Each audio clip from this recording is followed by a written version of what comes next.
Assalamualaikum warahmatullahi wabarakatuh. Bagaimana anak-anak semua sehat?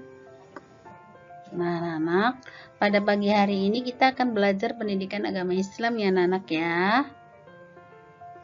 Hari ini siapa yang tidak masuk anak-anak? Semua masuk? Baik. Sebelum kita masuk pada pelajaran, kita berdoa dulu yuk anak-anak. Bismillahirrahmanirrahim. Raditu billahi rabba wa bil islami dina wa bi muhammadin nabiyya wa rasula. Rabbi zidni ilma warzuqni fahma. Amin ya rabbal alamin. Amin ya rabbal alamin. Semoga anak-anak kita akan belajar ini nanti akan membawa manfaat untuk kita semua ya. Baiklah. Nah, hari ini Ibu akan ngasih pelajaran yang bertema pada hikmah sholat anak-anak. Apa itu hikmah sholat? Tentunya kita harus tahu dulu apa arti sholat. Baiklah anak-anak, karena nanti anak-anak diharapkan bisa menyebutkan dan memahami hikmah sholat, maka kita mulai saja ya. Apa itu artinya sholat? Sholat berasal dari bahasa Arab. Secara bahasa, sholat berarti doa. Dari segi istilah, sholat adalah perbuatan yang diawali dengan takbir dan diakhiri dengan salam. Setelah kita mengetahui arti dari sholat, tentunya kita akan mengetahui apa itu hikmahnya sholat. Sholat kita lihat kembali itu doa. Doa artinya semua yang kita baca di dalam gerakan sholat itu adalah mengandung doa. Jadi di dalam sholat tersebut sudah pasti kita memohon, meminta apapun yang kita harapkan dari Allah Subhanahu wa Ta'ala. Nah anak-anak, setelah kita tahu pengertiannya sholat, tentu kita akan tahu apa itu hikmah sholat. Hikmah sholat itu banyak anak. Hanya yang akan Ibu sampaikan hari ini yang akan menjadi pengetahuan buat anak-anak semua agar diingat ya. Yang akan Ibu sampaikan di sini hanya beberapa bagian dari yang ada. Hikmah sholat sesungguhnya banyak, tapi akan Ibu sampaikan hanya 10. Nah, dari 10 ini anak-anak diharapkan hafal ya. Supaya nanti ketika ditanya sama bu guru atau kepada siapa orang tua atau siapapun, anak-anak bisa menjawab dan paham apa sih hikmahnya sholat. Yang pertama, hikmah sholat adalah selalu mengingat Allah. Yang kedua adalah mendekatkan diri kepada Allah. Yang ketiga adalah disiplin waktu. Yang kelima adalah hidup tertib dan tenang. Kemudian teratur. Yang keenam adalah bersikap rendah hati. Yang ketujuh, hidup damai dan menyebarkan keselamatan. Yang kedelapan, hati menjadi tenang dan tentram. Yang kesembilan, membina kebersamaan, persatuan, dan persaudaraan.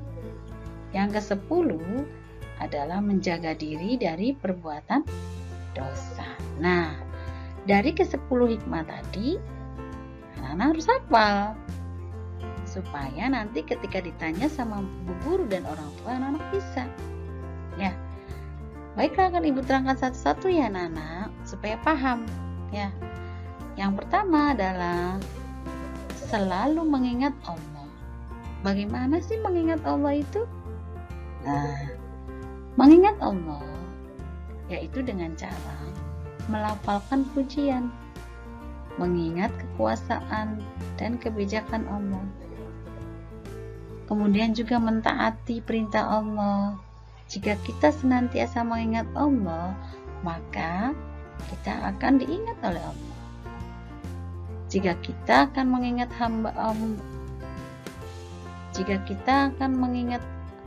Allah, tentu Allah akan mengingat kita sebagai hambanya dengan melimpahkan pahala, dengan memberikan pertolongan dan memberikan kebahagiaan, baik itu di dunia maupun akhirat. Mau tidak kita bahagia, Nana? Mau tidak kita diberikan pertolongan? Oke, kalau mau, mari kita sama-sama mengingat Allah. Terus apa saja sih, Bu, caranya untuk mengingat Allah? Itu tadi. Mengingat Allah itu dengan cara membacakan puji-pujian yang ditujukan kepada Allah, dengan cara membaca tasbih, membaca tahmid, membacakan takbir. Itu adalah kalimat-kalimat untuk memuji Allah. Nah, dengan kalimat-kalimat itu kita akan selalu ingat. Semoga dengan kita selalu mengingat Allah, maka Allah akan memberi pertolongan kepada kita, memberi pahala, memberikan kebahagiaan di dunia maupun di akhirat. Lalu kapan, Bu, kita ingat Allah? Kapanpun, dimanapun, baik itu siang, malam, pagi, ketika kita sedang duduk, ketika kita sedang berdiri, kita sedang tidur, apalagi sambil tiduran, sambil apapun, kita memang diperintahkan harus selalu ingat Allah. Apalagi ketika waktu sholat. Jika waktu sholat saja kita tidak ingat sama Allah, apalagi waktu-waktu lain. Nah, karena itu orang yang mengingat Allah biasanya dia akan rajin sholat, karena tahu ketika waktu sholat dia ingat, oh iya, kita harus segera melaksanakan sholat, harus segera meminta pertolongan sama Allah melalui sholat. Kemudian hikmah yang kedua, anak-anak, yaitu mendekatkan diri kepada Allah. Dengan sholat kita akan dapat merasakan begitu dekat. Kepada siapa? Kepada Allah. Allah pun nanti akan mendekat kepada diri kita. Apabila kita berusaha mendekatkan diri kepada Allah, maka Allah akan mendekatkan kepada kita. Kita akan menjauhi Allah, maka Allah pun akan jauh. Karena itu, kita harus selalu melaksanakan sholat agar mendapatkan hikmah dekat dengan Allah. Hikmah yang ketiga adalah disiplin waktu. Orang yang sholat tepat waktu, pasti dia akan mendapatkan hikmah, mampu mengatur waktu dengan baik. Orang yang mampu mengatur waktu dengan baik, maka dia tidak akan merugi. Siapapun yang bisa mengatur waktunya, maka dia akan mendapatkan keuntungan yang besar. Karena itu, jika kita selalu melakukan sholat tepat waktu, insya Allah kita akan mendapatkan disiplin waktu yang baik. Kita akan hidup selalu disiplin. Ketika waktu sholat, kita sholat. Waktu belajar, kita akan belajar. Waktu kita jalan-jalan, kita akan mampu jalan-jalan. Waktu ibadah, waktu makan, waktu sekolah, dan sebagainya, kita pasti akan mampu mengaturnya. Karena kita sering melakukan sholat tepat waktu. Nah, hikmah yang keempat yaitu hidup bersih. Orang yang melaksanakan sholat sudah pasti biasanya hidup bersih. Karena di dalam sholat ada syaratnya, syarat sah sholat, yaitu harus bersuci.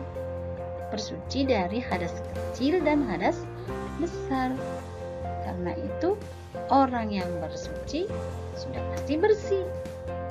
Nah, maka orang yang setiap harinya rajin ibadah, rajin sholat, maka dia pasti akan hidupnya bersih, sehat, nyaman, tidak banyak penyakitan, karena selalu menjaga kebersihan dirinya. Dengan cara apa? Dengan cara berwudu. Itu untuk membersihkan diri dari hadas kecil. Kemudian dengan cara apa lagi? Mandi, untuk membersihkan diri kita dari hadas besar, supaya kita bisa melaksanakan ibadah sholat. Baiklah, untuk hikmah yang kelima, yaitu hidup tertib dan teratur.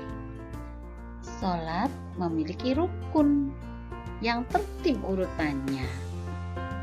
Barang siapa yang melaksanakan sholat biasanya akan teratur hidupnya, karena sudah terbiasa menjalankan rukun sholat dengan cara tertib, teratur, sehingga dalam kehidupan sehari-hari pun untuk masalah-masalah yang lain kan tertib dan akan teratur. Kemudian hikmah yang keenam adalah bersikap rendah hati. Orang yang selalu melaksanakan sholat, maka hatinya akan rendah, merasa bahwa di atas kita banyak orang-orang yang lebih dari kita. Apalagi tentang Tuhan kita, yaitu Allah Subhanahu wa Ta'ala. Dialah yang maha segala-galanya. Kita tidak akan bisa mampu mengalahkan Dia, apapun itu, sehingga kita tidak akan sombong. Jiwa kita akan menjadi rendah hati, tawadhu. Kita akan merasa bahwa kita hanyalah manusia biasa yang tidak bisa berbuat apa-apa selain daripada pertolongan Allah. Jika kita saja tidak mampu berbuat apa-apa, maka untuk apa kita menyombongkan diri? Ya, maka kita akan selalu bersikap rendah hati. Untuk hikmah yang ketiga, anak-anak, kita akan hidup damai dan menyebarkan keselamatan. Di dalam sholat itu diakhiri dengan kalimat salam. Kalimat salam ini mengandung arti keselamatan. Untuk siapa? Untuk kita dan orang-orang yang ada di sekitar kita. Jika kita sering melakukan sholat sehari semalam minimalnya 5 waktu, sudah berapa kali salam? 5 kan anak-anak? Nah, 5 ucapan salam inilah yang akan mendoakan kita dan masyarakat sekitar kita untuk mencapai keselamatan, mencapai keberkahan. Karena itu, lakukanlah sholat agar kita semua diberi keselamatan oleh Allah dan diberi keberkahan oleh Allah. Kemudian hikmah yang ke-8, hati menjadi tenang dan tentram. Orang yang sholat akan terhindar dari rasa gelisah, terhindar dari hati-hati yang galau. Apalagi anak-anak zaman sekarang suka galau. Kenapa? Karena selalu melihat sosmed, kuotanya habis, galau. Nah, jangan galau anak-anak. Kita semua orang Islam punya Allah. Lakukan sholat. Hati kita akan tenang. Hati kita akan terhindar dari rasa gelisah. Kemudian kita menjadi aman, tentram. Nah, dengan sholat itu, hati kita akan merasa tenang. Apapun yang kita lakukan, kita akan kembali mengingat Allah, sehingga kita akan tenang. Ya, dari situ kita dapat mengambil hikmah yang ke-8 tadi anak-anak. Jangan sampai kita galau. Karena apa? Karena tidak mengingat Allah. Ingatlah Allah dalam sholat. Kemudian hikmah yang ke-9 adalah membina kebersamaan, persatuan, dan persaudaraan. salat berjamaah akan membina rasa kebersamaan, persatuan, dan persaudaraan. Karena kita salatnya berkumpul di suatu tempat yang disebut masjid atau musola. Di situ terdiri dari banyak orang. Ada orang miskin, ada orang kaya, ada orang yang dengki, ada orang yang baik. Berbagai macam orang berkumpul menjadi satu. Mereka lupa bahwa mereka itu memiliki sifat dengki. Mereka lupa bahwa mereka itu orang kaya. Karena apa? Karena di dalam kebersamaan itu membuat mereka menjadi bersatu, menjadi saudara. Itulah hikmah sholat anak-anak. Karena di dalam satu tempat tersebut mereka merasa bahwa mereka itu sama, satu saudara, satu persaudaraan yang tidak bisa dipisahkan.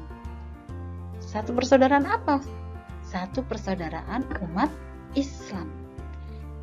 Nah, Nana, karena itu mari kita lakukan sholat. Baik sholat itu berjamaah maupun sendiri, kita harus tetap melaksanakannya.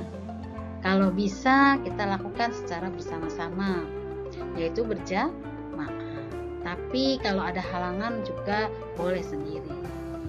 Yang penting kita jangan meninggalkan sholat. Nah, sekarang yang ke-10 anak-anak, kita harus menjaga diri dari perbuatan dosa. Menjaga diri dari perbuatan dosa atau perbuatan keji dan mungkar, maksudnya kita agar terhindar dari hal-hal yang diharamkan oleh Allah SWT. Apa saja sih Bu yang diharamkan? Banyak sekali. Dan itu menggoda kita. Apabila kita tergoda, maka kita akan terjerumus kepada hal-hal yang diharamkan oleh Allah. Caranya gimana supaya tidak tergoda? Istiqomah.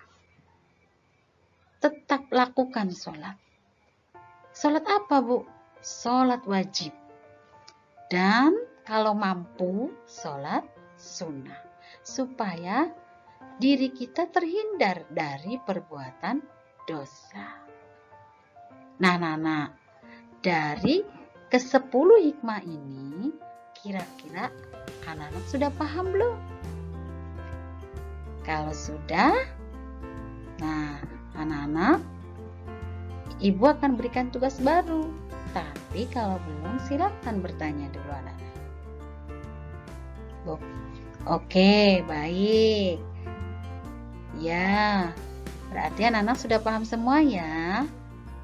Baiklah, kalau sudah paham semua, Ibu akan berikan tugas anak-anak untuk pertemuan berikutnya, yaitu anak-anak harus mengumpulkan gambar-gambar orang yang sedang melaksanakan sholat. Gambar-gambar itu kemudian anak-anak tempelkan di dalam kertas, dibuat clipping, kemudian diberi nama, diberi kelas, dan pertemuan berikutnya minggu depan anak-anak kumpulkan sebagai tanda bahwa anak-anak mau belajar. Nah, dari sini ingat anak-anak, jangan lupa, jangan tinggalkan sholat agar kita memperoleh hikmah tadi, yang 10 tadi, bahkan lebih dari itu, minimalnya yang 10 tadi anak-anak ya. Oke, baik. Kalau anak-anak sudah paham semua, tugasnya sudah dicatat.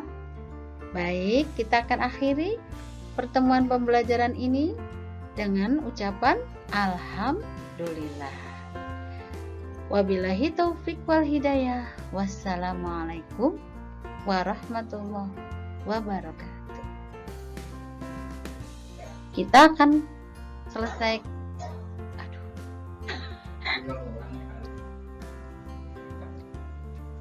Baiklah anak-anak, jika kalian sudah paham semua, maka pembelajaran ini akan kita akhiri ya anak-anak ya.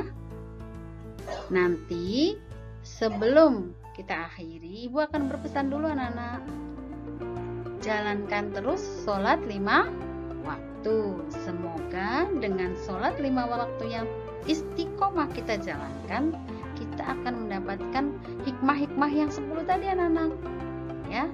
Kemudian nanti untuk tugas di rumah, anak-anak buat gambar orang sholat.